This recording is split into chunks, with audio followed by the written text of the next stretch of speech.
Madame la maire de Paris, chère Anne Hidalgo, Excellence, Monsieur Philippe Lalliot, ambassadeur de France auprès de l'UNESCO, cher Monsieur Kassem Afaya, du quartet tunisien, prix Nobel de la paix 2015, Monsieur Michel Viviorca, président de la Fondation Maison des sciences de l'homme, Monsieur Lionel Larquet, délégué général pour une alliance science-société, Mesdames et Messieurs, chers amis.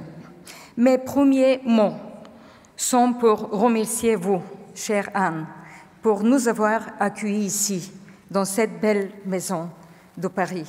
Et aussi, permettez-moi de vous féliciter pour cette initiative d'avoir une nuit de débat. Notre maison à l'UNESCO, qui est aussi une maison internationale de la culture, des sciences, des débats, d'humanisme, je dirais, sera la première institution de se joindre à votre initiative et nous allons ouvrir les portes de l'UNESCO le 12 avril pour avoir une nuit de débat. Soyez bienvenus chez nous aussi.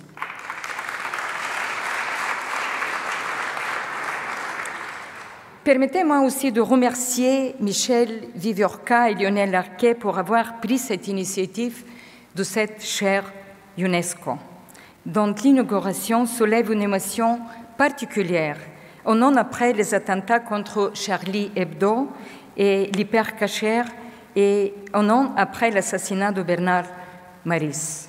Je dirais simplement quelques mots sur la signification et l'attachement de l'UNESCO que l'UNESCO porte à cette nouvelle institution de recherche. Cette chaire, nous considérons, est d'abord le moyen de parler de Bernard Maris, autrement que comme victime d'un attentat. Et je crois que c'est très important, car il n'y a pas plus bel hommage que celui qui consiste à transmettre son héritage, son œuvre, et à élargir le chemin qu'il a tracé dans la pensée économique contemporaine. Bernard Maris, vous le connaissez mieux, prix de meilleur économiste de France il y a 20 ans déjà, était une figure incontournable de la réflexion économique. Il aura rappelé avec son sens inné de la formule que l'économie n'est pas une science exacte, amorale et apolitique, qui devrait imposer du dehors ses lois immuables à la société. Et vous l'avez si bien dit, chère Anne. L'économie est une science sociale qui doit se nourrir de toutes ces autres sciences humaines, la sociologie, l'histoire, la psychologie, l'art, de la littérature. Et ce doit être même une science populaire qu'il faut partager, vulgariser, s'approprier et discuter. Son travail de pédagogie, sa volonté de démystifier l'économie à la télé, à la radio, dans la presse, aura contribué à ce qui est le plus important dans une société libre, le débat démocratique entre citoyens éclairés. Je crois que je répète vos mots aussi, chère Anne. Je suis certaine qu'il y a dans cette salle de nombreux auditeurs et lecteurs de sa lettre au gourou de l'économie, ou de son anti-manuel d'économie, qui ont un jour souri à la lecture d'un papier ou tendu l'oreille à l'écoute d'une chronique, en se sentant plus éclairé, plus informé, plus intelligent. Cette veine humaniste qui utilise la connaissance comme un outil pour agrandir et libérer, et non pour asservir ou intimider, résonne au cœur du mandat de l'UNESCO, car la dignité humaine et la dignité sociale passent aussi par le partage et la maîtrise du savoir. L'héritage de Bernard Maris, c'est de s'intéresser d'abord à la dimension humaine de l'économie, qui permet de traiter une diversité de problèmes politiques et sociaux, l'accès à l'eau, l'environnement, la santé, la pauvreté, l'exclusion sociale. Et c'est précisément la mission centrale de cette chaire d'intégrer et de relier par la recherche l'économie et la société. C'est aussi la mission, je crois, de la Fondation Maison des sciences de l'homme, de Bernard Braudel à Michel Viviorca, dans sa capacité à tisser les liens entre les disciplines.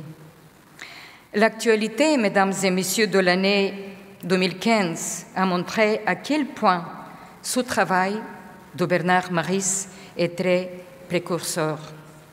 Toute la philosophie moderne de développement humain, l'architecture du nouvel agenda des Nations Unies pour 2030 et ses 17 objectifs de développement durable, et même l'accord de la COP 21 sur le climat, suppose d'intégrer les différents aspects du développement économiques, sociaux, environnementaux, de traiter ensemble ces dimensions qui ont été longtemps abordées séparément.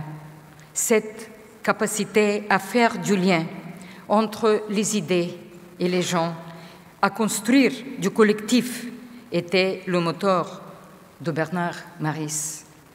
C'est précisément ce moteur dont nous avons besoin, et c'est pourquoi la présence à nos côtés de M. Kassem Afaya du quartet tunisien revêt une telle importance en rappelant le rôle central du dialogue social pour faire avancer un peuple et tout un pays, fédéré et rassemblé. L'UNESCO a de grands espoirs pour cette nouvelle chaire qui peut aider à renouveler la science économique, connecter des chercheurs innovants à travers le monde pour une société plus libre, plus consciente d'elle-même. Et nous sommes heureux qu'elle vienne renforcer un réseau de près d'un millier de chaires universitaires dédiées à l'excellence de la recherche dans 126 pays dans le monde, dont une trentaine en France. C'est aussi notre façon de répondre à l'intolérance par davantage de culture, davantage de pensée, de curiosité et de malice que Bernard Maris avait à revendre et qui est sans doute la forme la plus belle et la plus élevée de l'intelligence. Merci.